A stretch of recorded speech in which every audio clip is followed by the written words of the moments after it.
Diolch again, Llywydd. Today's debate is on the subject of working from home, which hopefully members will agree is an interesting topic and worthy of some chamber time in which to investigate it.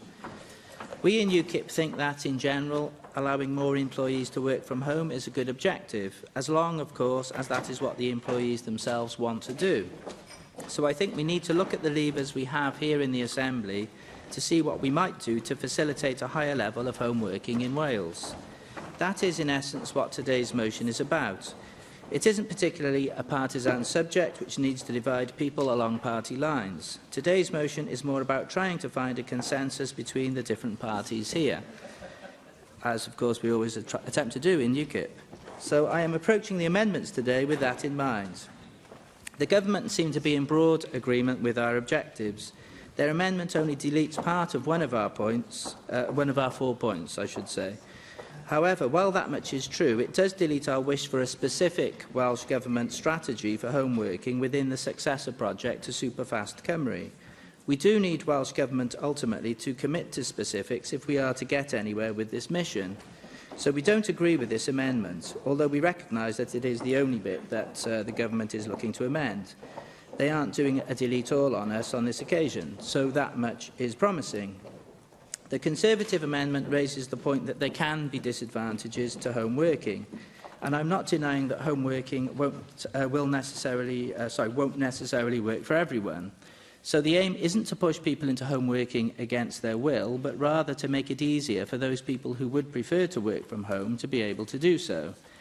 In fact, the point that is quoted in the Conservative amendment is from one part of a report which is generally favourable to the idea of home working. But of course, we have to be mindful that we don't want to push people into something that they don't want to do. So we accept the logic of the amendment and we will support the Conservative amendments today. The driving force behind today's motion is new technology and the changes in lifestyle that may be enabled by new technology. The UK Government is currently mired in a very expensive transport project. I refer to HS2, which has been extremely controversial and which has been an albatross around the neck of the Westminster Government for almost the entire time it has been in office. Interestingly, although we may have almost forgotten this now, HS2 was actually the idea originally of the last Labour Government. It was first proposed in 2009 when Gordon Brown was still in office. Here in Wales, the Welsh Government has been in a similar muddle over the M4 relief road. This scheme has also had spiralling costs, which will inevitably impede other areas of spending if the project does ever actually get the go-ahead. Now, the reason I mention these transport schemes is that, in a way, they may be almost redundant. I know that sounds strange when we have so much traffic congesting the roads, but a point to bear in mind is that, in some ways, investing in roads and railways is investing in old technology. It is investment that is predicated on a notion that countless millions of people will forever be needing to travel physically from one place to another on a daily basis in order to undertake their work. When you think about it, if we were to develop a reliable fast broadband network throughout the UK, we wouldn't need so many people to be travelling on trains or cars, or even on buses. We wouldn't need so many people travelling into an office every day if all of the work that they did in the office they could equally well undertake at home. Admittedly, of course, home working won't have much effect on manufacturing, processing or agricultural sectors. But of course, administrative jobs have become a large part of the economy, and home working could have a big effect on that sector. If contact is needed between the employee and the manager or middle manager, this can be facilitated these days by telephone, including by conference call or by Skype, by email, including via email chains involving many people, and by other methods of electronic messaging. Now, I'm not suggesting that all office workers can work from home all of the time, but if we can cut down on the number of people travelling into work each day, that would help to ease the pressure on road and rail networks. However, currently there may not be much incentive for companies to move towards more home working. For company bosses, introducing more home working might be regarded as something of a nuisance. That's why we have to think about using tax incentives and/or contractual processes to try and get companies to think more along these lines. Now, I have made some inquiries of the Welsh Government as to what they are doing precisely to encourage more home working. I have done 2 first-ministers' questions on this subject, for instance. The responses I have received have been thus far, although broadly in agreement with the aims, somewhat vague as to the specifics. We do realise in UKIP that there is a big Welsh Government project going on to improve the quality and speed of broadband throughout Wales, and obviously that project will have a major effect in how far we can usher in an era of more home working. So we do acknowledge that. But as to specific schemes incentivising companies in Wales to introduce or extend home working, I haven't been able to locate any. Of course, I'm interested in the Minister's response today, and if I have overlooked important work that the Welsh Government is doing specifically in this area, then I will, of course, admit the error. But certainly I haven't been able to locate any Welsh Government work specific to this area. I know that there is a business exploitation programme which aims at highlighting to Welsh SMEs the advantages of using the better broadband connectivity once it exists in their area. And there is recent academic work that also highlights the commercial benefits of doing so. There is also a connection with the work being done by the Fair Work Commission, part of which is to try to get companies to think about outputs rather than hours worked. This is another lever which may help companies to think about more home working, although again, neither angle is specific to the precise issue of home working. So are there other things the Welsh Government could be doing? In the past, we were told that they would be facilitating the appointment of travel plan coordinators who were supposed to be working with employers across Wales to encourage sustainable travel, and they would be encouraging things like car sharing, but also, more to the point of today's motion, also video conferencing and working from home.